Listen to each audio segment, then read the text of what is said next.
I woke up on my 28th birthday to the sound of my wife laughing in our bedroom. Not unusual, except I was standing in the hallway outside our bedroom door, my running shoes still on, sweat cooling on my skin from my morning 5-mile loop through Cambridge. And the laugh, that particular high delighted giggle Catherine reserved for moments of pure joy, was accompanied by a voice I knew better than my own. Marcus Chen, my best friend since second grade at Cambridge Friends School. The boy who'd shared his lunch with me when I forgot mine. The teenager who'd helped me study for the SATs. The man who'd been my best man at my wedding 3 years ago, standing beside me in a charcoal suit, telling me I was the luckiest bastard alive to be marrying Catherine Walsh. God, he's so fucking clueless, Marcus said through the door, and I heard the bed frame creak. Our bed frame. The antique mahogany four-poster Catherine had insisted we buy from an estate sale in Beacon Hill.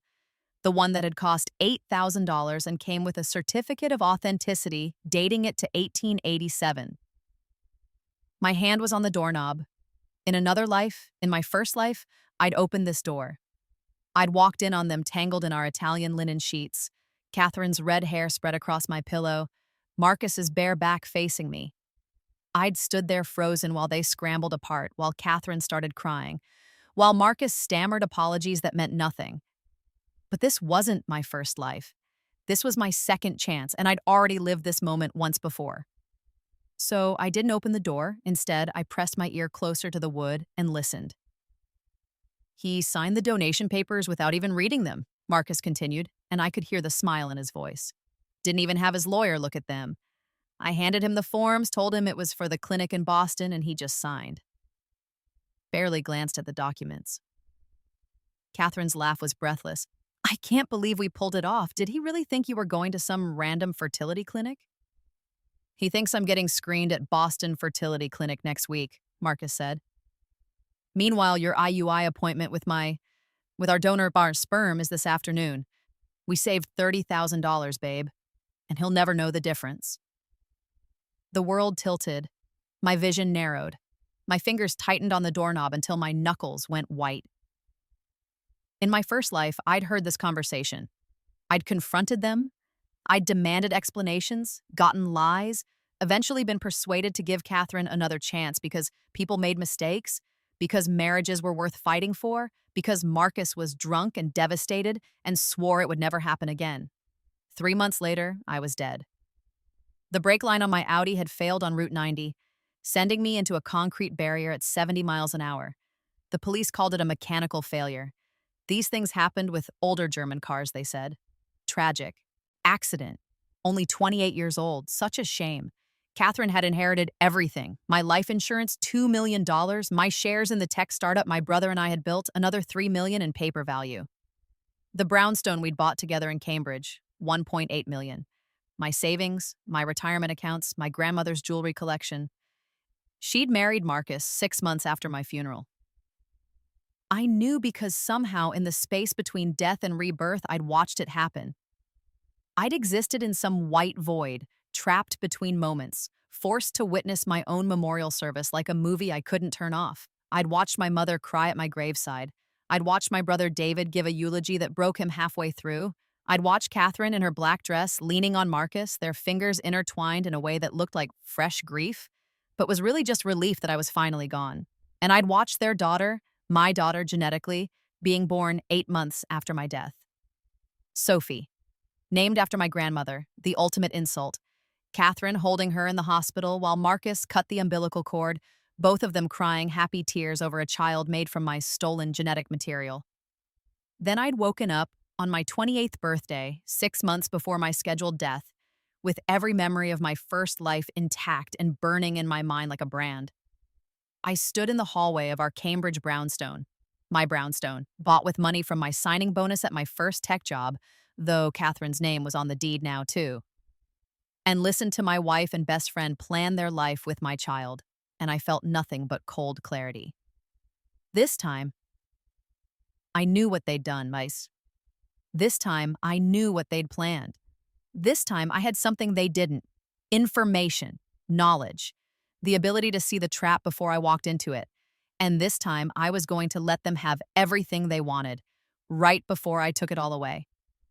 I walked backward down the hallway, silent on the Persian runner Catherine had bought last year for $3,000 that I'd thought was excessive but agreed to because I'd wanted her to be happy. I descended the curved staircase with my hand on the walnut banister, avoiding the third step that creaked. In the foyer, I grabbed my keys from the bowl on the console table, another antique Catherine had insisted on. This one from France, $1,200 for something to hold my keys and wallet. I left through the front door, closing it carefully, and walked to the Starbucks 3 blocks away. I ordered a black coffee and a blueberry scone I didn't want and sat at a corner table, pulling out my phone. My hands were shaking. Not from betrayal. I'd already processed that in the white void, had months or years or centuries to sit with the knowledge of what they'd done. I was shaking with anticipation, with the electric thrill of finally being able to fight back. I opened my email and found the message from Marcus, sent 2 weeks ago. Hey, brother, appointment at Boston Fertility Clinic on the 15th, 2 p.m. Dr. Sarah Williams, thanks again for doing this. You have no idea what it means to me and Amanda. Amanda, his supposed wife. The woman I'd met exactly 3 times in the 5 years Marcus had claimed to be married to her, always briefly, always in group settings, always with convenient excuses for why she couldn't stay long or why we couldn't all get together for dinner. In my first life, I'd thought she was just shy, just busy with her nursing career. I'd been so fucking naive. I pulled up a browser and searched for Boston Fertility Clinic with the address Marcus had provided, 234 Newbury Street, Suite 405. The building existed, a beautiful brownstone in Back Bay, the kind of place where high-end medical practices and boutique law firms clustered.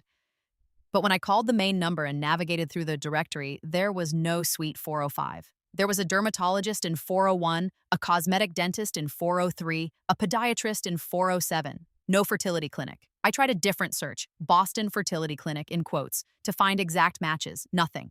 I tried the Massachusetts Board of Registration and Medicine database, searching for licensed fertility clinics in Boston. Boston IVF, Boston Women's Health, New England Fertility, Reproductive Science Center, but no Boston Fertility Clinic. I tried one more search, Dr. Sarah Williams Fertility Boston. I found 3 Dr. Sarah Williams in the Boston area. One was a pediatrician, one was a psychiatrist, and one was a retired ophthalmologist. None were reproductive endocrinologists. The clinic didn't exist. The doctor didn't exist. The whole thing was a fabrication. I sat back in my chair, coffee cooling in front of me, and let the confirmation wash over me. I'd known it intellectually, from my memories of the first timeline. But having proof, seeing it in black and white, made it real. They'd forged documents. They'd created a fake clinic. They'd planned this meticulously. Not just the affair, but the theft of my genetic material, the conception of children they'd raise as their own, and eventually my murder made to look like an accident. My phone buzzed. Catherine, where did you go? Thought you were coming back from your run. I typed back, stopped for coffee. Wanted to grab you a latte, the good one from that place you like? 3 dots appeared, then, aw, you're sweet, yes please. Extra shot, oat milk. I ordered her coffee. I smiled at the barista. I walked home with 2 lattes and let myself in through the front door, calling out, Honey, I'm home. Catherine came down the stairs in yoga pants and one of my Harvard Law hoodies, her red hair pulled into a messy bun. She looked beautiful. She looked happy. She looked like someone who hadn't just been fucking my best friend in our bed 20 minutes ago. You're the best, she said, kissing my cheek and taking the latte. How was your run? Good, I said. Saw Marcus on the corner of Mass Ave. He said he's taking me out for drinks tonight. Boy's birthday night out. Her expression didn't change. Oh, that's nice. You guys have fun. Thanks, babe. I kissed her forehead. She smelled like sex and Marcus's cologne, the same Tom Ford scent he'd worn since college. I'm going to shower. I went upstairs to our bedroom. The bed was made hastily, the duvet slightly crooked. I could smell them in the air, sweat and sex and betrayal. I opened the window to air it out, then went to our ensuite bathroom and turned on the shower. While the water heated, I looked at myself in the mirror. Same face I'd always had, brown hair, blue eyes, the nose I'd broken playing lacrosse in 10th grade and never got fixed. Average height, decent shape from running and occasional gym sessions.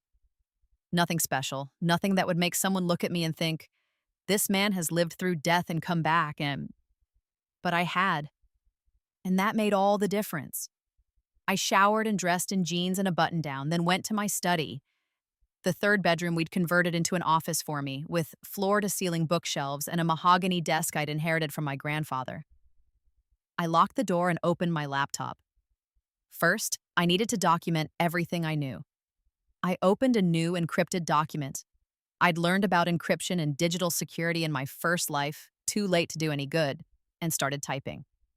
Timeline, first life, March 15th. Marcus asks me to donate sperm for him and Amanda. March 22nd. I sign donation papers at fake clinic. March 29th.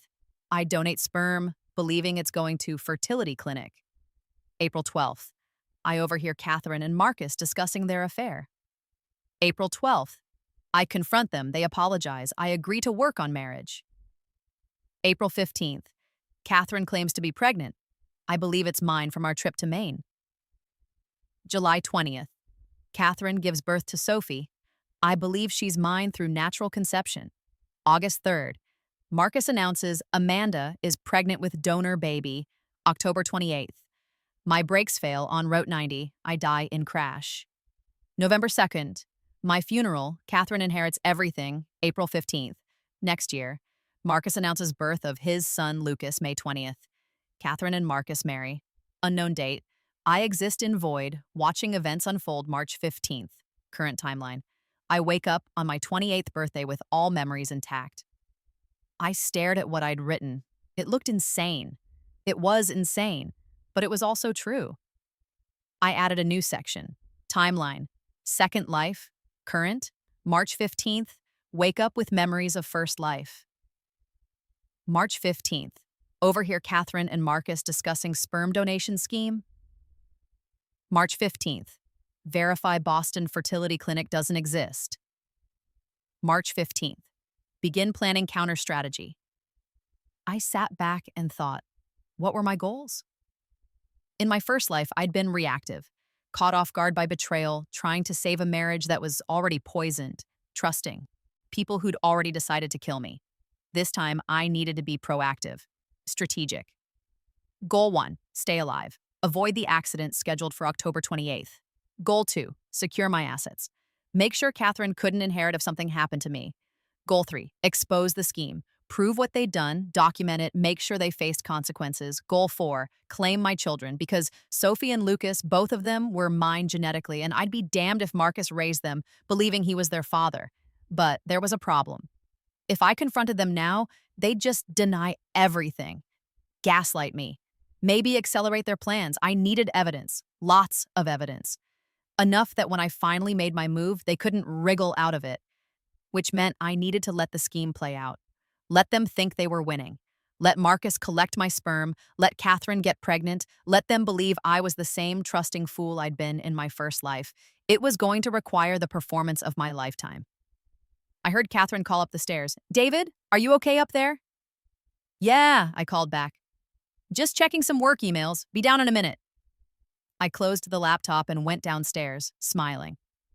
That night, Marcus picked me up in his Tesla, the Model S he'd bought last year, with money I now realized had come from somewhere suspicious, since he was supposedly a struggling freelance graphic designer.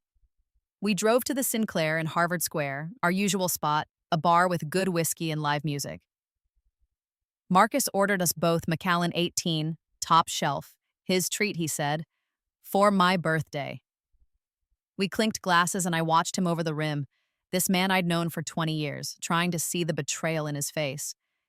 He looked the same as always, Korean-American, tall and lean, with the kind of effortless style that made expensive clothes look casual. Black jeans, fitted gray Henley, leather jacket. Women at the bar were already looking at him, the way they always did. Marcus had always been the attractive one, the charismatic one. I'd been the smart one, the steady one, the one who'd do well in life through hard work and planning. Funny how that had worked out in my first life. So, 28, Marcus said, grinning. One more year till 30? How does it feel? Feels like 27, I said, but with more back pain. He laughed. Wait till you hit my age. 31 is when everything starts falling apart. He took a drink. But seriously, man, you've got a lot to be proud of. Beautiful wife, solid job, that startup with David is looking good. It's struggling, I interrupted, because it was true in this timeline. Our startup, CodeStream, a developer tools platform, was bleeding money, losing market share to competitors, stuck in analysis paralysis about which direction to pivot. In my first life, we'd failed. In this life, I knew exactly what we needed to do differently, but I was waiting. Timing was everything. Well, you'll figure it out, Marcus said easily. You always do. You're the smartest guy I know, David. Harvard Law, MIT undergrad, the whole package. You land on your feet. The compliment felt like acid in my ears, because in my first life, all my education and intelligence hadn't saved me from being played by my wife and best friend. Speaking of landing on feet, I said carefully, how's the whole fertility thing going? You and Amanda making progress? His face fell right on cue. The mask of devastation. Practiced and perfect. It's rough, man. Really rough. We've been trying for 3 years. Done 2 rounds of IVF, spent almost $100,000. And the doctors finally told us last month, it's me. My sperm count is too low. Basically 0 chance of natural conception.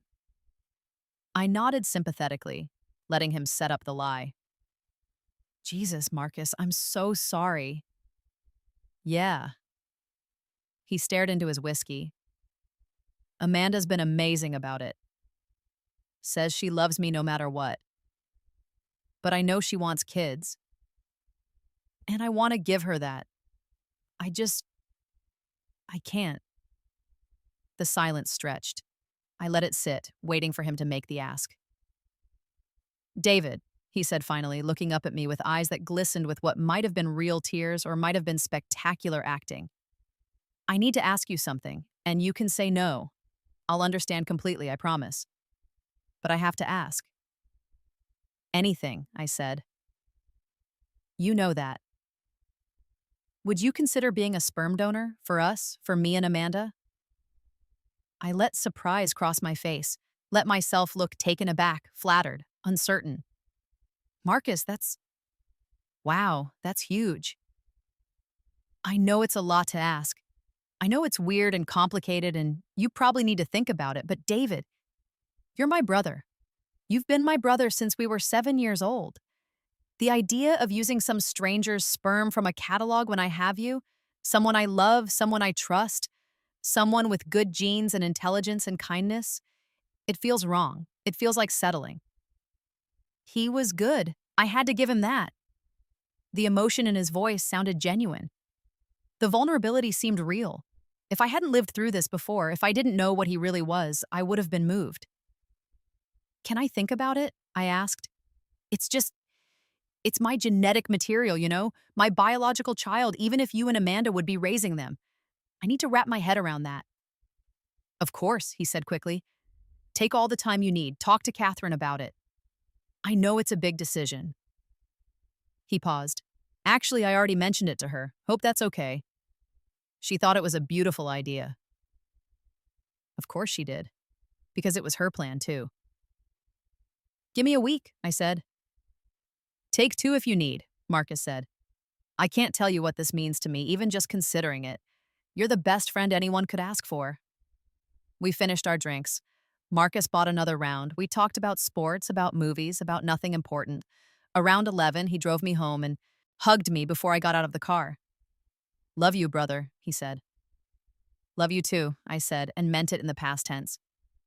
I'd loved the Marcus I thought existed, but that person had never been real. I went inside. Catherine was already in bed reading. I undressed and slid in beside her. Did you have fun? She asked. Yeah, Marcus mentioned something interesting, actually. Oh? He asked me to be a sperm donor. For him and Amanda. Catherine put down her book, her face a perfect mask of surprise. Oh my God, really? What did you say? I said I'd think about it. David, that's such a beautiful thing he's asking.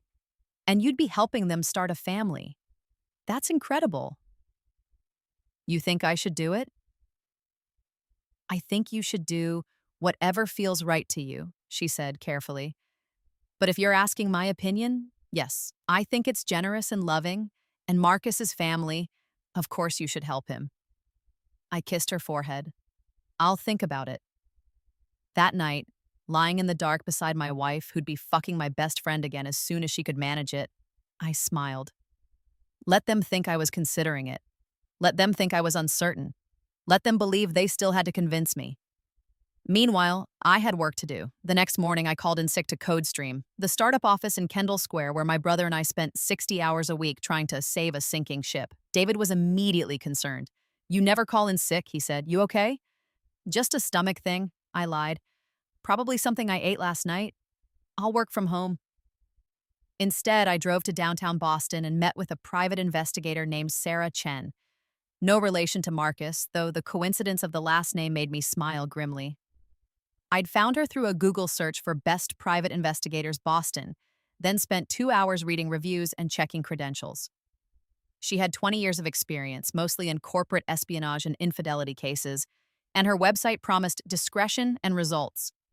Her office was in a nondescript building near South Station, 3rd floor, frosted glass door with just her name and Private Investigations stenciled on it. Very noir, very professional. Sarah herself was in her 50s, Asian American, wearing a blazer and jeans, her salt and pepper hair cut short. She had the kind of face that probably made people underestimate her, pleasant, forgettable, the kind of person who could blend into any background. Mr. Walsh, she said, shaking my hand, have a seat. You mentioned on the phone you suspect your wife of infidelity. I know she's having an affair, I said. I need proof. Photographs, documentation, everything that would hold up in divorce court. She pulled out a legal pad. Tell me about your situation. I gave her the basics. Married 3 years, wife's name Catherine, suspected affair partner Marcus Chen. I gave her their addresses, their schedules, their usual patterns. Didn't mention the sperm donation scheme or my rebirth or any of the truly insane parts. Just the affair. This is straightforward, Sarah said. Standard surveillance. I'll need a retainer of $5,000 and my rate is $200 an hour plus expenses.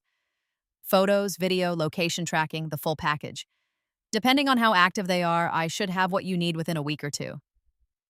I also need you to look into something else, I said.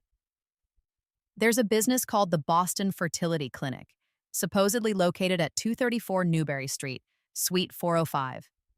I need you to verify whether it actually exists as a licensed medical facility. Sarah made notes. Looking for fraud? Potentially. That's a different type of investigation. Could take a few days, some records requests. I'll add it to the scope of work. I wrote her a check for $10,000. She gave me a receipt and a contract to sign. One more thing, I said. Complete confidentiality. My wife can't know I hired you. No one can know. That's standard, Sarah said. I don't exist unless you want me to. The photos and reports will be encrypted, delivered to a secure email account you'll set up. No paper trail unless you need it for court. We shook hands. I left feeling like I'd just taken the first real step toward fixing my second life. That afternoon, I went to my lawyer's office. Not just any lawyer, I called Jennifer Ortiz, a woman I'd met at a Harvard Law alumni mixer in my first life but never followed up with. This time, I was cultivating every connection that might be useful. I'd reached out to her a week ago, in this timeline, just after I'd woken up with my memories intact, suggesting coffee to network and catch up. We'd met at Tata Bakery in Brookline, talked about her family law practice, my work at the startup, the general state of the legal world. I'd been charming, professional, interested in her work. I'd asked smart questions about her cases without being nosy. I'd positioned myself as a potential referral source. Tech startup, lots of young employees who might need legal help for various things. Now I was calling in the rapport I'd built. David, she said, when her assistant showed me into her office. Good to see you again. What can I help you with? Jennifer was in her early 40s, Puerto Rican, with dark hair pulled back in a bun and the kind of sharp eyes that probably made opposing counsel nervous. Her office was in Brookline Village, a small practice she ran with two associates, focusing on family law and reproductive rights cases.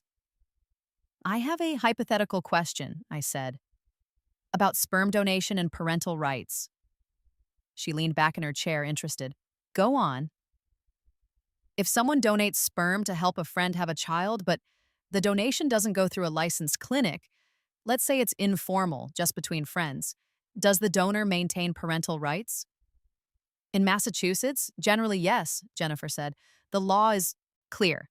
If you donate through a licensed clinic with proper legal protocols, you terminate your parental rights. But if it's informal, friends helping friends, home insemination, no licensed medical supervision, then legally you're still the father. You could potentially claim parental rights later. Even if you signed something saying you wouldn't? Depends on what you signed and whether it was properly executed, but generally you can't sign away parental rights outside of an adoption or clinic-based donation framework. The courts have been pretty consistent on this. The best interests of the child trump contract law." I nodded slowly, processing. "So, if someone were to, hypothetically, donate sperm informally and later discovered the child was being raised in a harmful environment, or by people who'd deceived them about the circumstances, they could potentially sue for parental rights?" "Absolutely. In fact, I've handled cases like that. Donor finds out later he's got a biological child, wants involvement, and the courts usually allow at least some parental access, especially if the donor can prove he was deceived about the arrangement." "Interesting," I said. "And what about if the donor's wife was inseminated with his sperm without his knowledge? Using sperm he'd donated for a different purpose?" Jennifer's eyebrows went up. "That would be fraud, potentially criminal. And it would definitely give the biological father grounds to claim full parental rights if he could prove it." "Good to know," I said. "This is all hypothetical, of course." "Of course," Jennifer said, but her eyes were sharp. "David, if you're in a situation where you need family law help, I'll call you first," I said.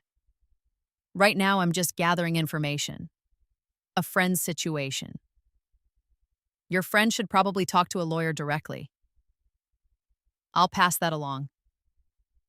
I left her office with my mind racing. The legal framework was exactly what I'd hoped. If I could prove the sperm donation was fraudulent, that Marcus and Catherine had deceived me about the clinic, about the purpose, about everything, I could claim parental rights to both children, Sophie and Lucas, both mine. But I needed ironclad proof. I needed their plan to be so obvious, so documented, so undeniable that no court could ignore it, which meant I needed to let them keep going. I called Marcus that night. "Hey, brother," I said, "I've been thinking about your request." I could hear the hope in his voice. "Yeah?" "I want to do it. I want to help you and Amanda have a baby." Silence, then, "David, are you serious? Are you sure?" "I'm sure. You're my best friend, Marcus. Your family. Of course I want to help." "Jesus Christ, thank you." His voice actually broke. Academy Award performance. "Thank you so much. You have no idea what this means to us." "What's the next step?" "I'll call the clinic tomorrow, get you set up for screening. They'll need to do blood work, genetic testing, STD screening, the whole panel. Then if everything clears, you'll do the donation and they'll prepare the sample for Amanda's IUI." "IUI?" "Intrauterine insemination. Less invasive than IVF. The doctor inseminates her with your sperm during her fertile window. It's got like a 20% success rate per cycle, so we might need to try a few times." "Whatever it takes," I said. "I'm in." "I owe you everything," Marcus said. "Seriously, David. I'm going to make sure my kid knows what you did for us. You're going to be Uncle David forever. You'll always be part of our family." I smiled into the phone, cold and bitter. "I'm counting on it." The screening appointment was set for March 29th, 2 weeks away. In the meantime, I had other preparations to make. First, I needed to secure my assets. In my first life, I'd left everything to Catherine in my will. Standard for married couples, nothing suspicious. If I died, she got it all. That couldn't happen this time. I made an appointment with my estate planning attorney, Robert Morrison, a partner at a white shoe firm in downtown Crossing. Robert had handled my grandmother's estate and had been my go-to for legal documents since I'd graduated law school. "David, good to see you," Robert said, shaking my hand. He was in his 60s, silver-haired, with the kind of cultivated gravitas that came from 40 years of practicing law. "What brings you in?" "I want to update my estate plan," I said. "New will, new trust structure, new beneficiary designations." "Any particular reason for the change?" "I'm 28, I said. "I've been thinking about mortality lately, and the startup is starting to take off. We're in talks with some investors. I want to make sure my assets are protected, that there's proper planning in place if something happens to me." It wasn't a lie. The startup was in talks with investors. I'd made sure of that by setting up meetings with the same VCs who'd eventually wanted to invest in my first life. And I was definitely thinking about mortality. "Smart thinking," Robert said. "What changes did you want to make?" "I want to set up a trust. Put my startup shares, my life insurance proceeds, and my personal assets into it.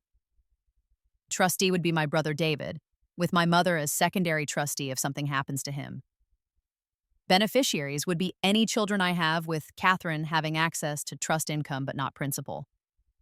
Robert made notes. "So you're limiting her direct inheritance?" "I'm protecting the assets," I said carefully.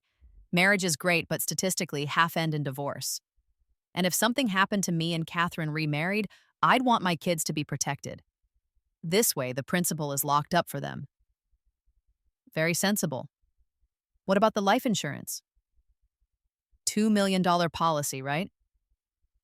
"Correct, through your employer." "Can I change the beneficiary structure? Make it payable to the trust instead of directly to Catherine?" "Absolutely, I'll prepare the forms."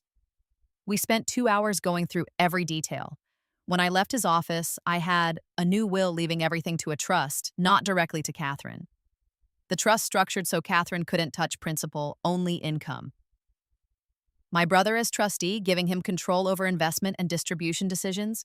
Beneficiary designation changes that would go into effect as soon as I signed. It wasn't perfect. Catherine would still get something if I died.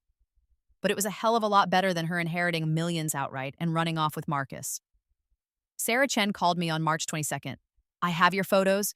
Is sad by mine," she said. "Can you come to my office?" I went that afternoon. She spread 8 by 10 glossy prints across her desk, and I looked at my wife's infidelity in full color. Catherine and Marcus at a hotel in Newton, checking in together on a Tuesday afternoon while I was supposedly at work. Catherine and Marcus at a restaurant in the North End, holding hands across the table. Catherine and Marcus kissing in the parking lot of the Whole Foods where we did our weekly shopping. And the worst one, Catherine and Marcus in his apartment. An apartment I hadn't even known he had, because he'd told me he was renting a room from a friend in Somerville.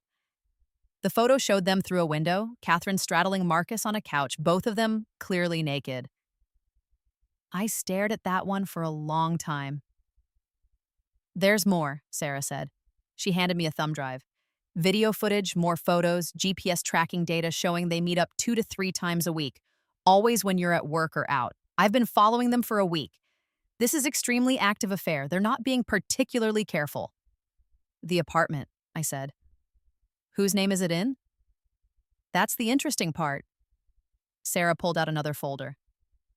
"The apartment is a Newton, 1-bedroom luxury building, but it's not rented under Marcus Chen's name. It's owned by a corporation, M. Seba Holdings, LLC, registered in Delaware. I did some digging. The corporation was formed 18 months ago. Officers listed are Marcus Chen and Catherine Walsh Chen." I blinked. Walsh Chen? That's not her legal name. "Not yet," Sarah said. "But it's the name on the corporation documents. Almost like they were planning ahead." Catherine had changed her name after marrying Marcus in my first life. Walsh Chen, hyphenated. I'd always thought it was a recent decision, something they'd done after my death. But apparently they'd been planning it for months, maybe years. building a life together while I was still alive. And the clinic? I asked. Boston Fertility Clinic doesn't exist, Sarah confirmed. The address on their letterhead is a mail drop service. I called and asked to make an appointment. They said there's no medical office at that location. I checked with the Massachusetts Board of Medicine. No licensed facility by that name. I checked business. Registrations, nothing. It's completely fake. She handed me another folder. Fake letterhead, fake doctor's credentials, fake everything. If you signed any legal documents with their logo, those documents are fraudulent. Perfect, I said. Sarah looked at me oddly. Most people aren't happy when they find out their wife's cheating. Oh, I'm not happy, me, I said, but I expected it. This just confirms what I already knew. What are you planning to do with all this? I'm going to let her keep cheating, I said. For now, I'm playing a longer game. Sarah handed me the thumb drive and the folders. Everything's encrypted. Password is the last 4 of your SSN plus the year you were born. Don't lose it. I paid her another $5,000 for her time. She wished me luck. I was going to need it. March 29th arrived, the day of my donation appointment. Marcus picked me up at noon, all smiles and gratitude. Thank you again for doing this, man. Amanda and I can't wait to start our family. We drove to 234 Newbury Street, parked in a lot nearby, and walked to the building. It was a beautiful brownstone, exactly as described. Marcus led me through the main entrance, past the building directory that listed a dermatologist, a dentist, a podiatrist, no fertility clinic. We took the elevator to the 4th floor. There was no suite 405. Instead, we walked to suite 407, the podiatrist's office, and Marcus knocked in a specific pattern. A woman answered, mid-30s, blonde, wearing a white lab coat and a professional smile. Mr. Walsh, I'm Dr. Williams. Thank you so much for coming in today. She wasn't a doctor. I could tell from the way she moved, the way she spoke, the complete lack of medical equipment in the office she showed me to. It was a borrowed space, probably the podiatrist's actual office, rented for the afternoon. There was a desk, a chair, a bathroom attached. Dr. Williams handed me consent forms printed on fake letterhead. Boston Fertility Clinic, complete with a logo and a fake address. I read them carefully, noting every lie, every fraudulent clause. I just need you to sign here, here, and here, she said, pointing to signature lines. This confirms you're voluntarily donating, that you understand you're waiving parental rights, and that you consent to the medical procedures. I signed. David Walsh, March 29th, 2025. I made sure my signature was clear and legible. Perfect. Now, if you'll just step into the bathroom, there's a collection cup. Take your time. When you're finished, knock on the door and I'll collect the sample. I went into the bathroom. It was a normal bathroom, sink, toilet, generic medical office decor. They'd at least put a cup on the counter, properly labeled with a fake patient ID number. I provided the sample. Because I needed them to think this was working. I needed them to believe they'd successfully stolen my genetic material. Otherwise, they'd try something else, something I might not anticipate. I knocked. Dr. Williams collected the sample in a biohazard bag, thanked me profusely, and assured me they'd let Marcus know when Amanda's IUI was scheduled. Marcus walked me back to his car, his arm around my shoulders. You're the best friend anyone could ask for. Just glad I could help, I said. He drove me home. I went inside, straight to my study, and locked the door. Then I opened my laptop and added to my encrypted document, evidence collected, photos/video of affair, Sarah Chen, proof. Boston Fertility Clinic is fake. Sarah Chen corporate documents showing MCW Holdings, LLC. Sarah Chen signed fraudulent consent forms in my possession. Witnessed fake donation process, personal testimony. Recording of Dr. Williams. Recorded on phone in pocket, audio file saved. I was building a case. A comprehensive, undeniable, legally airtight case. When I finally sprung the trap, they wouldn't have anywhere to run. 2 weeks later, Catherine came home from a lunch with friends and went straight to the bathroom. I heard her crying, soft, happy tears. When she emerged, she was holding a pregnancy test. David, she said, her voice breaking, I'm pregnant. I stared at her. This was the moment. In my first life, I'd been confused. We'd used protection religiously. She was on birth control. How could this happen? She'd convinced me it must have been that weekend in Maine we'd spent at a bed and breakfast, that she'd forgotten her pills, that these things happen sometimes. This time, I knew the truth. She'd been inseminated with my sperm 2 weeks ago. The timeline was perfect to coincide with her supposed fertile window from our Maine trip, which had been 3 weeks ago. They'd planned this down to the day. Are you sure? I asked, letting shock color my voice. 3 tests, all positive. I'm 6 weeks along, the doctor said. She laughed, wiping her eyes. I know we weren't trying, but David, are you happy? I pulled her into my arms. Of course I'm happy. This is amazing. She buried her face in my chest, and I felt her tears soak through my shirt. She was crying for real, I realized. Not fake tears for my benefit, real emotion. Because she'd gotten what she wanted. She was pregnant with my baby, my genetic material, her egg, the child she'd planned to raise with Marcus. And I was still clueless, still playing my part, still the trusting husband who believed in accidents and birth control failures. I love you, she whispered. I love you too, I said. And once upon a time, in another life, I'd meant it.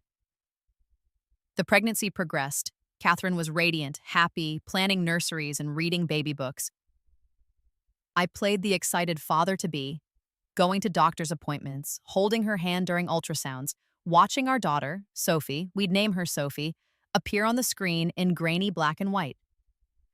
Meanwhile, I worked on 3 other fronts. First, CodeStream. The startup needed to succeed because I needed assets they couldn't touch. In my first life, we'd failed because we'd been too conservative, too afraid to make the necessary pivots. This time, I pushed David hard. We need to completely rebuild the platform, I told him one night in the office 3 weeks after Catherine's pregnancy announcement. Different architecture, different target market, different business model. David looked exhausted. David, we've invested 2 years in the current product. And it's not working. We're bleeding money. We have 6 months of runway left, maybe 8 if we cut expenses. We either pivot now or we fail. To what? I laid out the plan I'd seen work in my first life. Too late for me, but not too late now. Instead of targeting large enterprises with our developer tools, we'd focus on startups and small teams. Instead of a complex enterprise license model, we'd go freemium with premium features. Instead of trying to be everything to everyone, we'd specialize in one specific workflow that developers actually needed: code review and quality assurance automation. David listened, skeptical at first, then increasingly interested. How do you know this will work? I don't, I lied, but I know what we're doing now won't work, and this is our best shot. We spent the next month rebuilding. I coded 16-hour days, barely sleeping, fueled by coffee and the knowledge that this had to succeed. David handled the business side, reaching out to investors, repositioning our pitch, finding early adopters to beta test. By the time Catherine was 3 months pregnant, we had a new product. By 4 months, we had our first paying customers. By 5 months, we had a term sheet from Sequoia Capital. How did you do this? David asked me, holding the term sheet like it might disappear. How did you know this would work? I thought about telling him the truth, about the rebirth, the first life, the knowledge I carried, but that would have sounded insane, and I needed him to trust me for what was coming. Lucky guess, I said instead. Sometimes you just have to trust your gut. We closed the Series A at a $30 million valuation. My shares, 40% of the company, were suddenly worth $12 million on paper. More importantly, those shares were locked in the trust I'd set up, untouchable by Catherine even if something happened to me. Second front, my own mental health documentation. I started seeing a therapist, Dr. Patricia Morrison, a well-respected psychologist in Brookline. I told her I was struggling with anxiety about becoming a father, about the pressures of the startup, about feeling like my wife was distant lately. All true in their way. Dr. Morrison was in her 50s, warm and professional, with a knack for asking questions that made me think. We met twice a week, and I was carefully, meticulously honest about my emotional state. Except for the parts about rebirth and planning revenge, those I kept to myself. You seem very self-aware, she told me after a month of sessions. You're processing a lot of legitimate stress in healthy ways. The anxiety is normal given your circumstances. She prescribed me a low dose of anti-anxiety medication, which I took religiously. I also made sure every session was documented, every prescription recorded. Because when the time came, when I finally revealed what Catherine and Marcus had done, I needed to be seen as stable, reliable, mentally competent. Not a scorned husband making wild accusations, but a rational man with evidence and documentation. Third front, Marcus and the baby. He called me 3 weeks after Catherine announced her pregnancy, his voice ecstatic. David, I have incredible news. Amanda's pregnant. The IUI worked. Your donation worked. Are you serious? I let excitement flood my voice. Marcus, that's amazing. I know, we're over the moon. Amanda's 8 weeks along. The doctor says everything looks perfect. David, you gave us this. You gave us our family. I'm so happy for you guys, I said. When can I meet her? Amanda, I mean. I should probably meet the woman carrying my genetic child. Pause. Yeah, definitely. She's been dealing with bad morning sickness, but once she's feeling better, we'll all have dinner. You and Catherine, me and Amanda. We'll celebrate together. That dinner never happened. There was always an excuse. Amanda was too sick. Amanda was traveling for work. Amanda's family was visiting. I didn't push hard, just registered mild disappointment each time and let it go. Because I knew Amanda didn't exist, and I was documenting every refusal, every evasion, every lie Marcus told about his fictional wife. Catherine gave birth to Sophie on July 20th at Mass General Hospital. The labor was 18 hours, brutal and exhausting. I held Catherine's hand through all of it, brought her ice chips, wiped her forehead, told her she was doing great. When Sophie finally emerged, tiny and red and screaming, the doctor placed her on Catherine's chest and I watched my wife cry happy tears. She's perfect, Catherine whispered. David, look at her. She's absolutely perfect. I looked at my daughter, my biological daughter, even if Catherine planned to raise her with Marcus, and felt my heart crack open. She had my nose, I thought. Maybe my eyes, though it was hard to tell with newborns. Tiny fingers, tiny toes, a dusting of red hair like her mother. Hi, Sophie, I whispered, touching her tiny hand. She gripped my finger reflexively, and I felt something fierce and protective roar to life in my chest. In my first life, I'd never met her. I'd been dead before she was born, but now, holding her, I understood what I was really fighting for. Not revenge, not justice, her. Marcus showed up an hour later with flowers and balloons and congratulations, and when he asked to hold Sophie, I had to physically force myself not to tell him to fuck off. Instead, I handed her over and watched him cradle her like she was precious, like she was his, and I smiled and took photos while inside I was screaming. She has your eyes, David, Marcus said, grinning at me. Lucky girl. Maybe, I said. We'll see what color they settle into. He handed Sophie back to Catherine, and they shared a look. Brief, secret, loaded with meaning. A look that said, we did it, we pulled it off, I took more photos. For evidence, I told myself. But also because Sophie was beautiful, and I wanted to remember this moment when everything still seemed possible before the world knew what her mother and Marcus had done. 3 weeks after Sophie's birth, Marcus called me. Hey, David, I have news. Yeah? Amanda had the baby. A boy. We named him Lucas. My heart started pounding. Lucas? Marcus, that's incredible. Congratulations. Thank you. I wanted you to know you're a part of this. Lucas exists because of you. When can I meet him? I asked. And Amanda? I'd love to see the baby, meet his mom finally. Soon, Marcus said. Amanda's really overwhelmed right now. Postpartum is hitting her hard.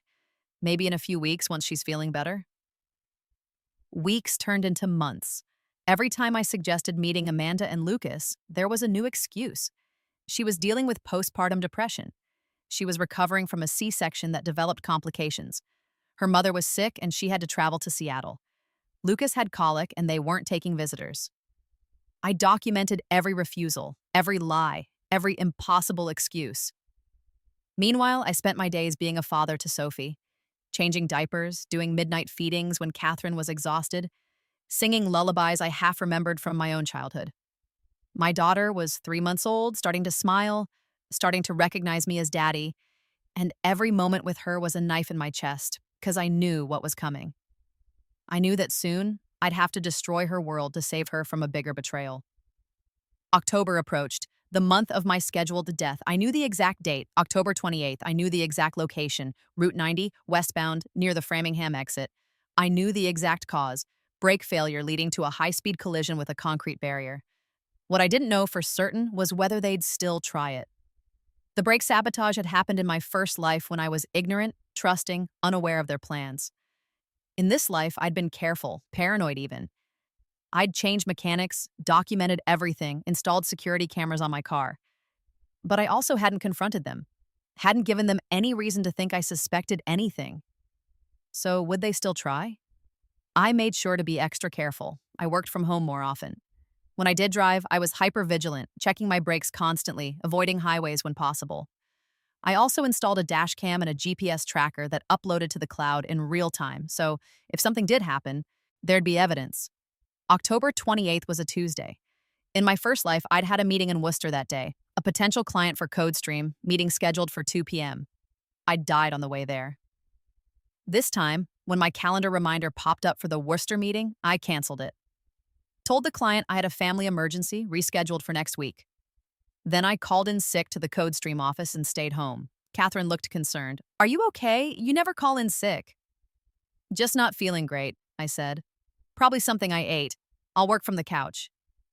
I spent the day at home watching Sophie and her bouncer working on my laptop, very much alive. My phone rang several times, Marcus calling to check in, probably trying to figure out why I wasn't on the highway. I let it go to voicemail. Around 3 p.m., he called again. I answered this time. "Hey, man," I said, making my voice sound rough. "Sorry, been sleeping. I've got some kind of stomach flu." "That sucks," Marcus said. "You sound terrible." "Hey, random question. I thought you had that meeting in Worcester today." There it was, the confirmation. "Yeah, had to cancel. Too sick to drive." "That's rough. Feel better, okay?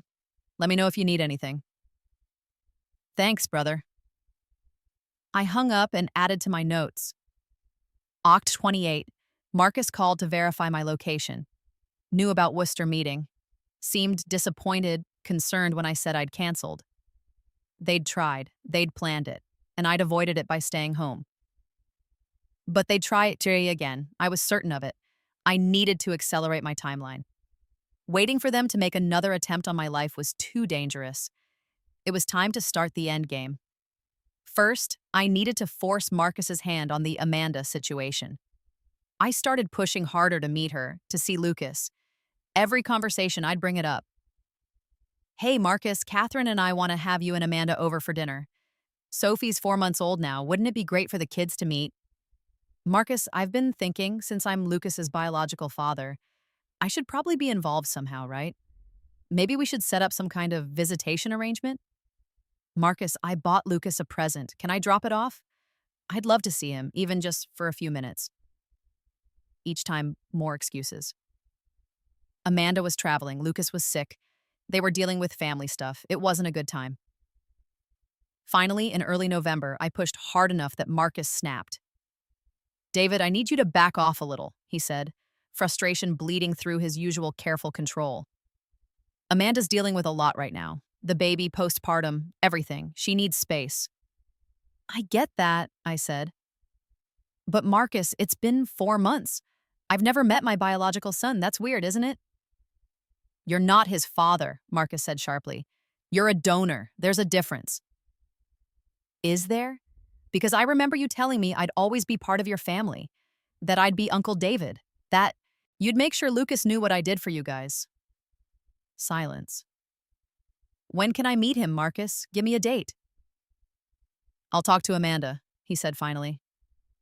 Give me some time. But he didn't set a date, didn't call back with plans, just kept stonewalling. Perfect. I was documenting everything. Meanwhile, I was still building my case with Sarah Chen. She'd been monitoring Marcus and Catherine for months now, accumulating more evidence. They're not being careful, Sarah told me in a December meeting. They see each other twice a week, minimum. Always at his apartment in Newton. Sometimes they take the baby, Sophie, I mean. They're playing house. She showed me photos, Marcus holding Sophie, Catherine and Marcus with Sophie at the Boston Common, walking like a normal family. Marcus feeding Sophie a bottle while Catherine looked on. They're already acting like she's theirs, I said quietly. There's more, Sarah said. She pulled out another folder. I did some financial digging. MCW Holdings, the corporation that owns Marcus's apartment, it's been active for 18 months. There have been wire transfers from a bank account in Catherine's name to the corporate account, $20,000 total over the past year. She's been funding his lifestyle. Looks like it.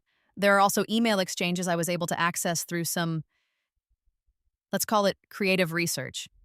Catherine and Marcus have been planning this for over 2 years. They talk about waiting for the right time to be together, about how they need to handle David first. My blood ran cold. Handle me? They don't explicitly say what that means, but given the context, I'd be very, very careful, Mr. Walsh. I told her about October 28th, about the canceled meeting, Marcus's phone call, the suspicious timing. You need to file for divorce, Sarah said. Like now, before they try something else. No, I said. Not yet. Why not? Because I need more. I need absolute, undeniable proof of what they did. I need to expose the sperm fraud. I need to claim my children, both of them, and for that, I need to wait until the time is right. You're playing a dangerous game. I know, but it's the only way to win. In January, I finally made my move. I called Jennifer Ortiz, the family lawyer I'd been cultivating for months. I need to file a paternity suit. Against whom? Marcus Chen. I believe he's claiming parental rights to a child that's biologically mine. The child's name is Lucas Chen, born approximately August 10th. I donated sperm that was supposed to go to Marcus and his wife through a fertility clinic, but I've discovered the clinic was fraudulent and the child is being raised without my knowledge or consent. Jennifer was silent for a moment. David, this is a complex case. Are you sure you want to pursue this? I'm certain. I have evidence, lots of it. Fraudulent documents, fake clinic, everything. I want DNA testing, legal recognition of parental rights and custody. This is going to get very messy. I know. Okay, come to my office tomorrow. Bring everything you have. I spent that night organizing my evidence, photos and videos of the affair, corporate documents showing MCW Holdings fraudulent fertility clinic documents, recordings of conversations, financial records showing Catherine's transfers to Marcus, documentation of every refused meeting with Amanda GPS and dashcam data from my car around October 28th, my estate planning documents showing the trust, everything. The next morning, I met with Jennifer and laid it all out. She went through it methodically, taking notes, asking questions. This is fraud, she said finally. Extensive, premeditated fraud. We're not just talking about a custody case, this is potentially criminal. Can we win? Can we prove you're the biological father and get parental rights, almost certainly if the DNA matches? Can we prove they defrauded you? Yes, the evidence is clear. Can we get you custody? That depends on a lot of factors, but you have a strong case. What about Sophie? Jennifer looked up sharply. Your daughter with Catherine? My daughter conceived with my sperm that Catherine obtained through fraud. I want custody of her too. David, that's going to be much harder to prove. You were married to Catherine. There's a presumption of legitimacy. Unless you can prove she couldn't have conceived naturally, we used protection religiously. I have pharmacy records of her birth control prescriptions. And I have evidence she was artificially inseminated with my sperm that Marcus obtained during his fake donation scheme. Jennifer sat back. You're alleging that Marcus used your sperm to impregnate your wife without your knowledge? Yes. That's... I've never seen a case like this. But if you can prove it, if you can show a pattern of fraud and deception, David, this could be huge. This could be precedent-setting. I don't care about precedent. I care about my kids. Then let's file.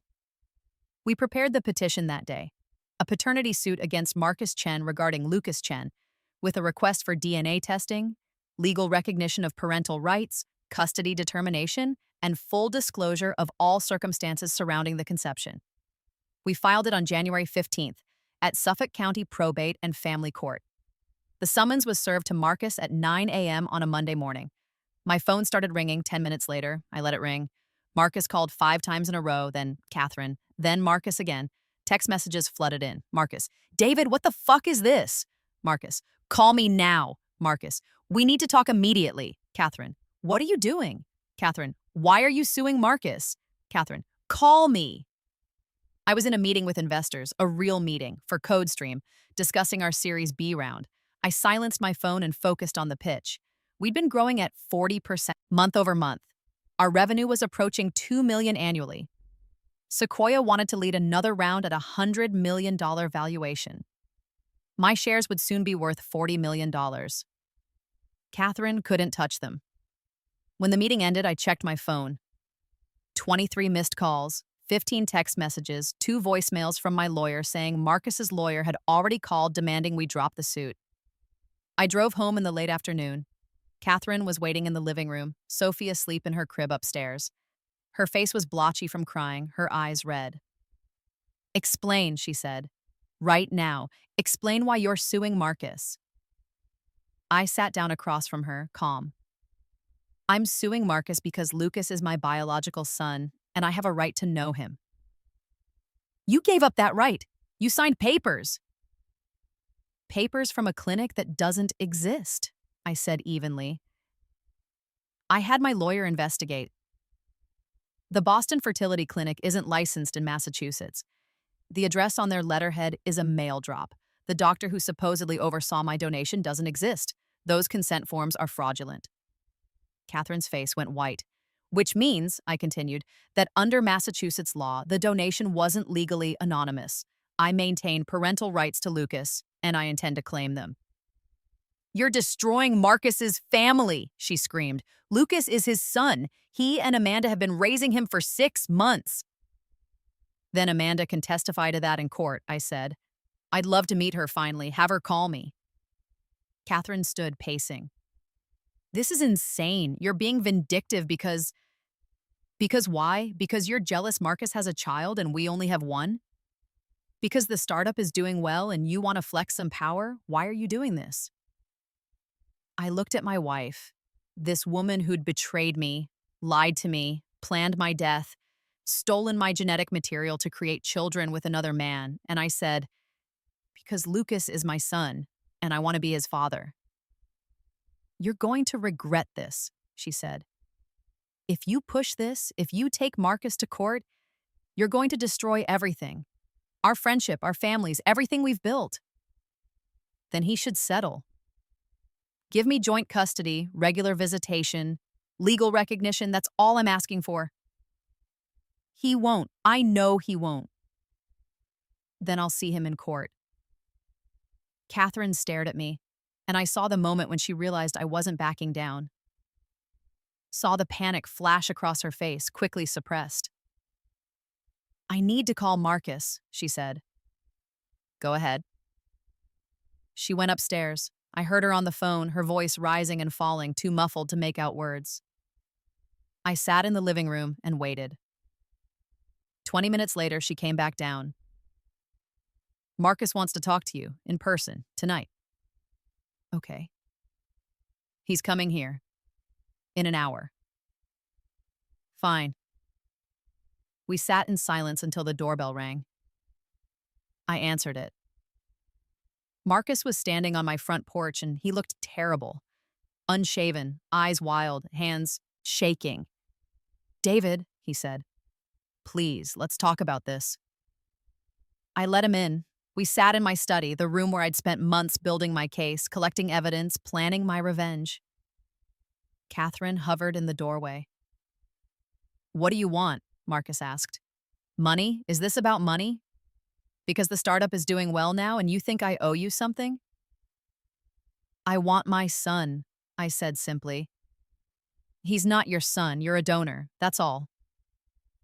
"Legally, I'm his father. The courts will agree with me." Marcus leaned forward. "Bus. David, please, you're my best friend. You said you wanted to help me have a family. Don't destroy that family now." "I did want to help you," I said. "I thought I was helping you and Amanda, but Amanda doesn't exist, does she, Marcus?" Silence. "I've tried to meet her dozens of times. She's always traveling, always sick, always busy. I've never seen a single photo of her. She's not on social media. She's not listed as Lucas's mother on any paperwork I could find. She's a ghost." "She's private?" "She's fictional," I interrupted, "isn't she?" Marcus looked at Catherine. Catherine looked at the floor.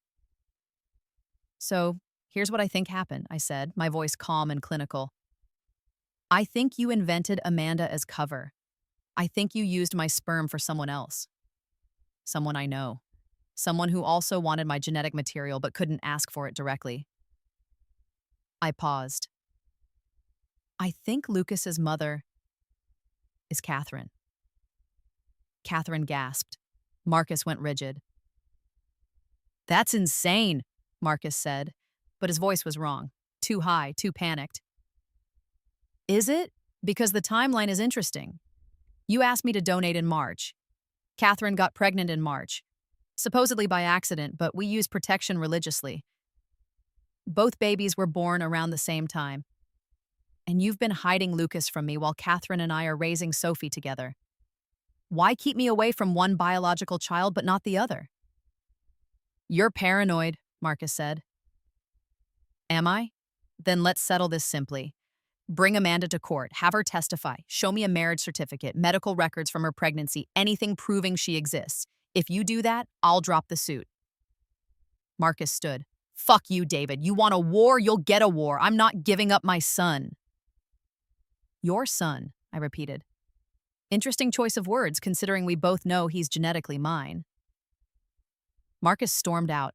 Catherine followed him, and I heard them talking on the front porch, their voices urgent and angry. When Catherine came back in, she looked broken. "You're destroying everything," she said quietly. "No," I said. "You did that. I'm just cleaning up the mess." The court ordered DNA testing 3 weeks later. Judge Patricia Huang, a no-nonsense woman in her 50s who'd seen everything in her 20 years on the family court bench, listened to both sides present their arguments and cut through the bullshit immediately. "Mr. Chen," she said, "do you dispute that Mr. Walsh is the biological father of Lucas Chen?" Marcus's lawyer, a slick corporate attorney named Robert Brennan, stood.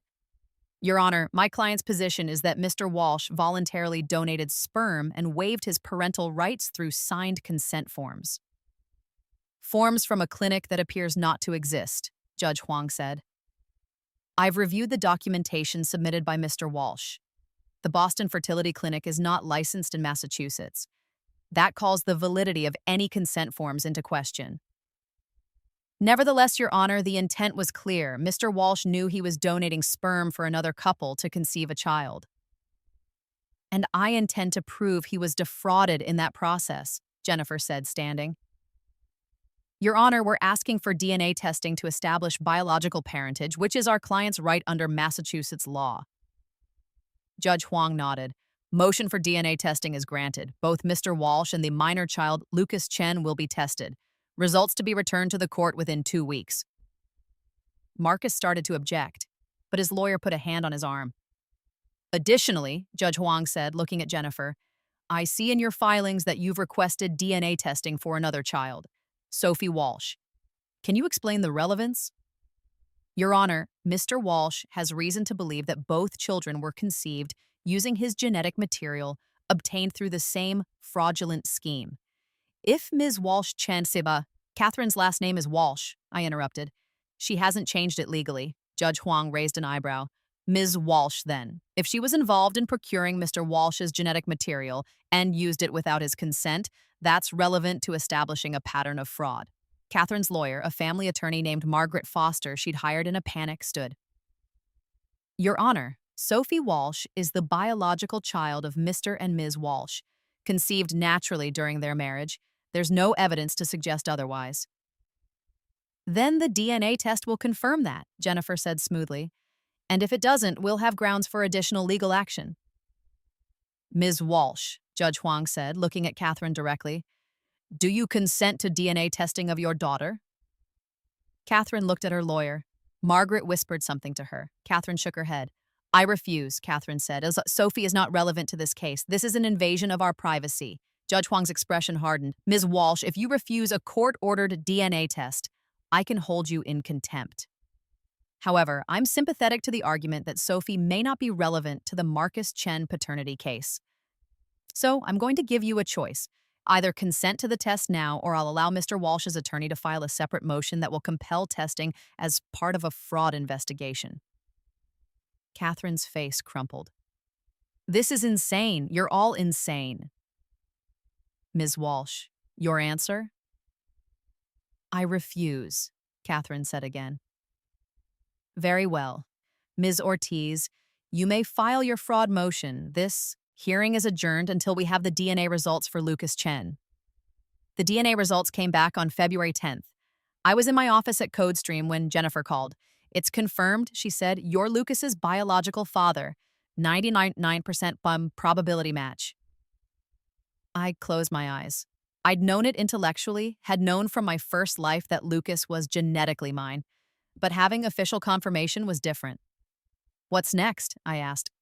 We have a hearing scheduled for March 1st. Judge Huang will review the results and hear arguments on custody. In the meantime, I'm filing the fraud motion regarding Sophie. That will trigger an investigation, and Catherine will be compelled to submit her for testing. How long will that take? Could be weeks, could be months. Depends on how much Catherine fights it. Catherine fought it hard. Her lawyer filed motion after motion. Invasion of privacy, best interests of the child, disruption of the marital relationship. But Judge Huang was unmoved. If Mr. Walsh has reason to believe his genetic material was obtained and used without his consent, the judge said at a hearing in late February, then he has a right to know if his daughter was conceived through that material. Motion to compel DNA testing is granted. Ms. Walsh, you have 1 week to submit Sophie for testing, or I will hold you in contempt of court. Catherine cried. Margaret Foster looked grim. I sat beside Jennifer and felt nothing but cold satisfaction. Sophie's DNA test was conducted on February 28th. I was there for it, watching a technician swab my daughter's cheek while Catherine held her and sobbed. Sophie was 7 months old, babbling and happy, completely unaware that her world was about to explode. The results came back on March 7th. Sophie Walsh was my biological daughter, 99.9% match. Judge Huang scheduled an emergency hearing for March 10th to address the fraud findings. The courtroom was packed. My brother David was there, having taken time off from CodeStream to support me. My mother was there, stone-faced and furious. She'd never liked Catherine, and now she knew why. Marcus's parents were there, looking confused and worried. Journalists were there, having gotten wind of what might be the most sensational family court case Massachusetts had seen in years. Catherine and Marcus sat at the defendant's table with their lawyers. They didn't look at each other. They didn't look at me.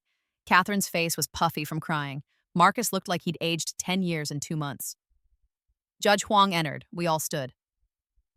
This case has become significantly more complex than a standard paternity claim, she began. We now have DNA evidence establishing that Mr. David Walsh is the biological father of both Sophie Walsh and Lucas Chen. What I need to understand is how this came to be. Ms. Walsh, you're married to Mr. Walsh. Did you conceive Sophie naturally? Catherine's lawyer stood. Your Honor, my client declines to answer up DM on mates. The grounds that it may incriminate her. The courtroom erupted in whispers. Judge Huang banged her gavel. I'm going to ask you directly, Ms. Walsh, under oath. Did you conceive Sophie through natural intercourse with your husband, David Walsh? Catherine looked at her lawyer, at Marcus, at me. Then finally, in a voice so quiet I almost couldn't hear it. No. How was Sophie conceived? Through artificial insemination, using David's sperm. Sperm he consented to donate? He consented to donate it for Marcus and his wife. And you used it to inseminate yourself instead? Not instead. In addition. Judge Huang's expression was thunderous. Explain. Catherine's lawyer tried to interrupt, but Catherine kept talking, the words spilling out like she'd been waiting to confess. Marcus and I have been in a relationship for 3 years. We wanted children together, but we didn't want to wait for divorce proceedings or deal with the social fallout. So we came up with a plan. We'd use David's sperm, we'd convince him to donate for Marcus's fictional wife, then use the same sample to inseminate me. That way both children would be genetically David's, which would avoid questions about paternity. Sophie would be raised by me and David, at least publicly. Lucas would be raised by me and Marcus, but we'd tell David that Lucas was Amanda's child. And the end game? Judge Huang asked. What was your plan long term? Catherine didn't answer. Miss Walsh, I asked you a question. We were going to wait, Catherine said finally. Wait for the right time. Then David would have an accident, I'd inherit his assets, and after an appropriate mourning period, Marcus and I would get married. We'd raise both children together as ours. The courtroom exploded. Voices rose, people shouted, someone started crying. Judge Huang banged her gavel repeatedly. Order! Order in this court! When the room finally quieted, Judge Huang looked at Marcus. Mr. Chen, do you confirm this account? Marcus's lawyer tried to stop him from answering, but Marcus just nodded, defeated. Yes, he said. Oh, that was the plan. Did you take any steps to cause Mr. Walsh to have an accident? Marcus looked at his lawyer again. Brennan was shaking his head frantically.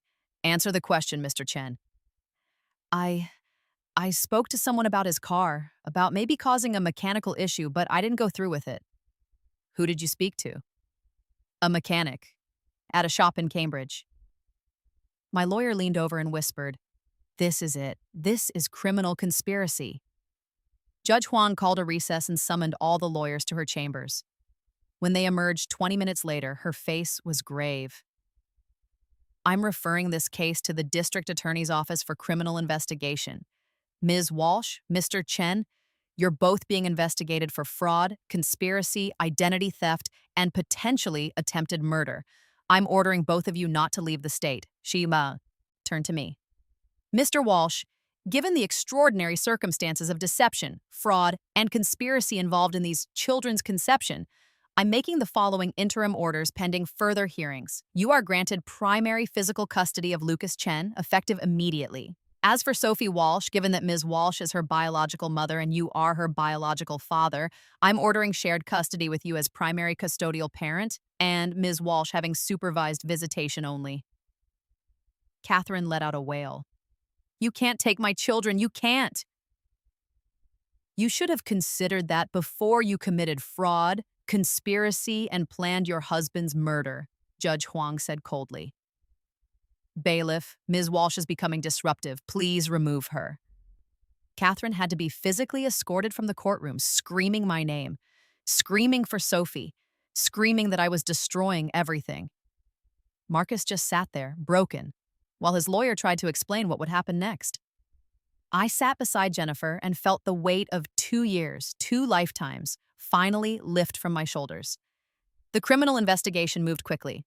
The district attorney assigned a prosecutor named Lisa Chen, again, no relation to Marcus, the universe had a sense of humor, who specialized in white-collar crime and conspiracy cases. She was thorough.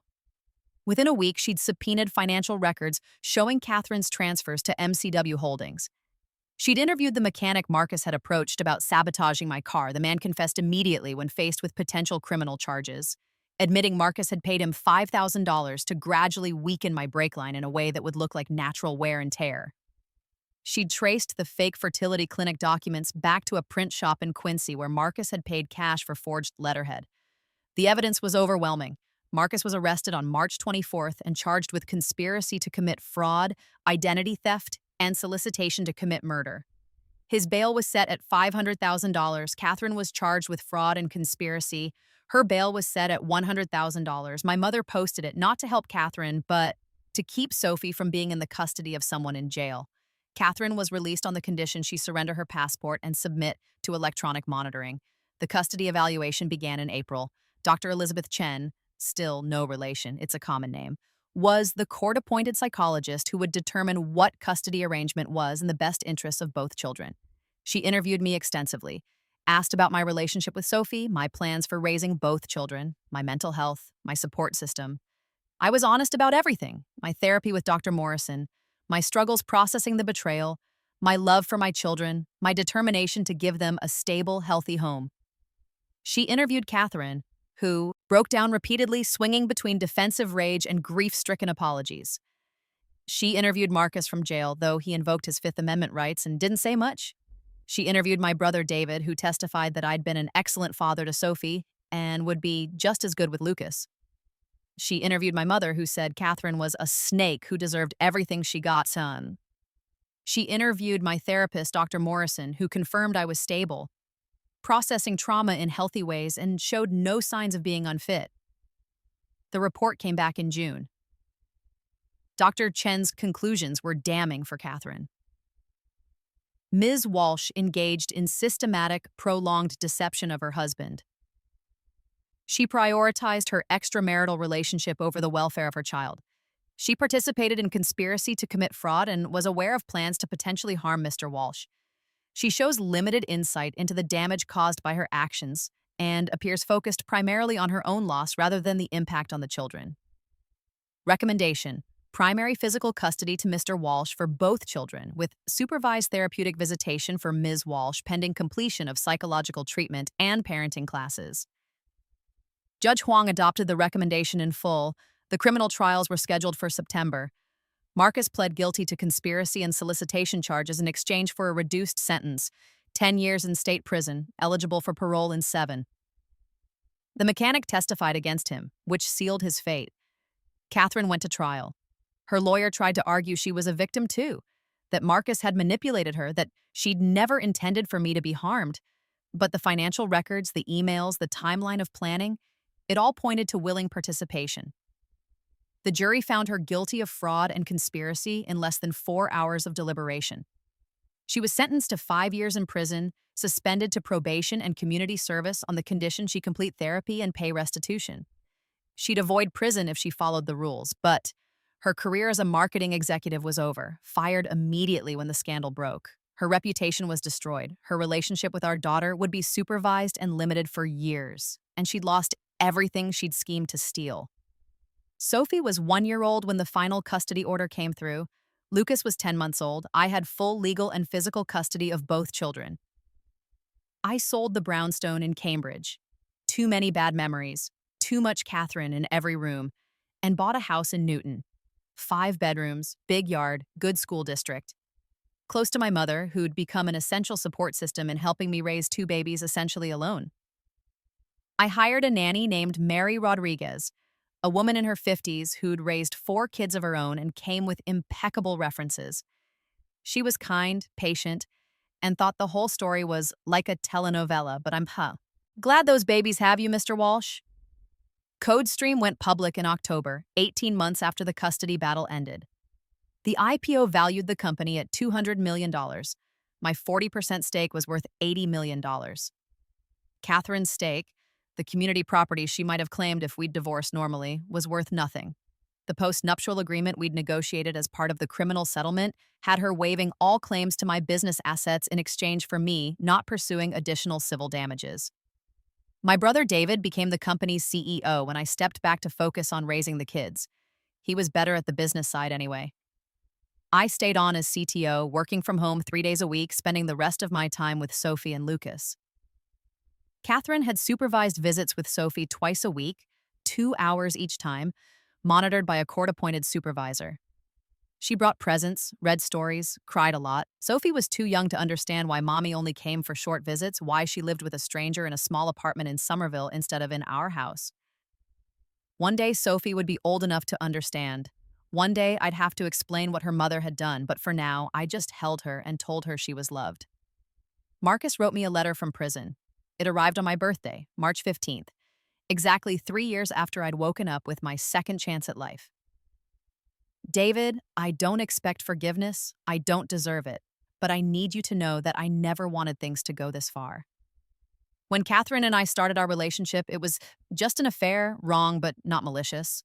The plan to use your sperm to raise the children together, that came later. It started as a fantasy, then became a possibility, then became something we convinced ourselves was justified.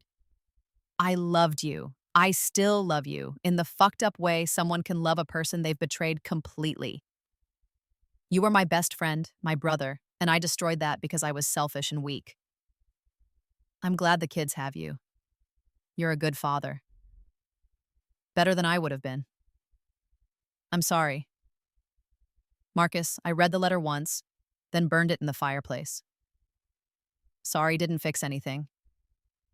Sorry didn't give me back the years of friendship I'd lost, the trust that had been shattered, the trauma of knowing my best friend had planned my murder. But I had my children. I had my brother. I had my mother. I had a company worth hundreds of millions and a future that was mine to build. I'd won. Sophie's third birthday party was in our backyard in Newton. The July sun was bright, the yard was full of kids from her preschool, and Lucas, almost 3 himself, followed his sister everywhere, her loyal shadow. Catherine attended for an hour, her supervised visit. She brought a stuffed elephant Sophie loved. She sat at the edge of the action, watching her daughter play, unable to fully engage without the supervisor present. Before she left, she approached me. They're happy, she said quietly. You're good with them. They're great kids, I said. I'm sorry, she said. For all of it, I know that doesn't fix anything, but I am sorry. I looked at her, this woman who'd betrayed me, deceived me, conspired to kill me in another life, and tried again in this one. She'd lost everything, her marriage, her career, her children, her freedom. She was a cautionary tale now, a subject of think pieces about morality and crime. I forgive you, I said. Because I did. Not for her sake, but because holding on to that rage would poison the life I was building with my children. But forgiveness doesn't mean reconciliation. You made choices, Catherine. These are the consequences. She nodded, tears streaming down her face. Can I ask you something? Sure. How did you know? About the fake clinic? About Marcus? About all of it? You played it perfectly. Let us walk into every trap. How? I smiled. Let's just say I'm a very good lawyer. She studied my face, looking for something more, but there was nothing to find. The truth, that I'd died once and been reborn with knowledge of their scheme, would sound insane. So I kept it to myself. Catherine left shortly after, driven away by her supervisor. Sophie hugged her briefly, more out of politeness than real attachment. Lucas barely remembered who she was. The party continued. My mother was there, holding court with the other grandparents, showing off photos of Sophie and Lucas with fierce pride. My brother David was teaching a group of kids how to make slime, much to their parents' horror and delight. My therapist, Dr. Morrison, had come too. We'd become genuine friends after my treatment ended, and she adored the kids. As the sun set and the party wound down, I sat on my back porch with Sophie on my lap and Lucas playing with trucks at my feet. The sky was orange and purple, streaked with clouds, and my daughter was singing a song she'd learned at school. Daddy, Sophie said, looking up at me with eyes that were definitely mine, blue with green flecks. Can we have more cake? You already had 3 pieces, I said. Please, it's so good.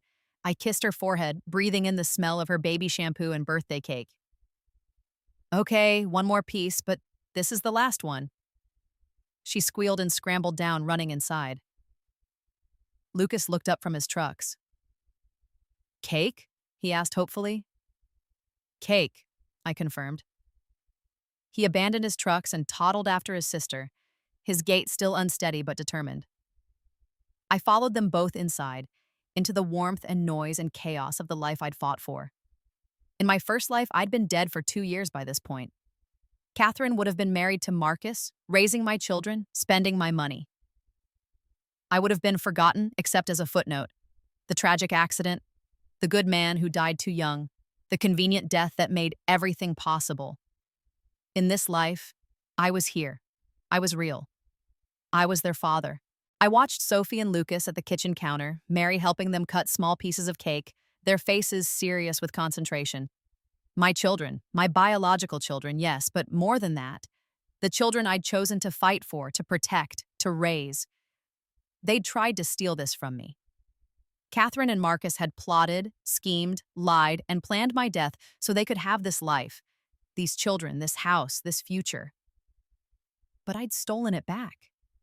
Not through violence, not through revenge in the simple sense, but through patience, planning, and the systematic exposure of every lie they'd told. I'd let them think they were winning while I built my case. I'd documented their fraud, secured my assets, protected my children. And when the time was right, I'd sprung the trap. The victory wasn't the courtroom triumph, though that had been satisfying. It wasn't Catherine's tears or Marcus's prison sentence, though both had brought a cold comfort. The victory was this moment. Me, my children, a summer evening in Newton, Massachusetts, eating too much birthday cake and singing off-key songs. The victory was being alive to see it.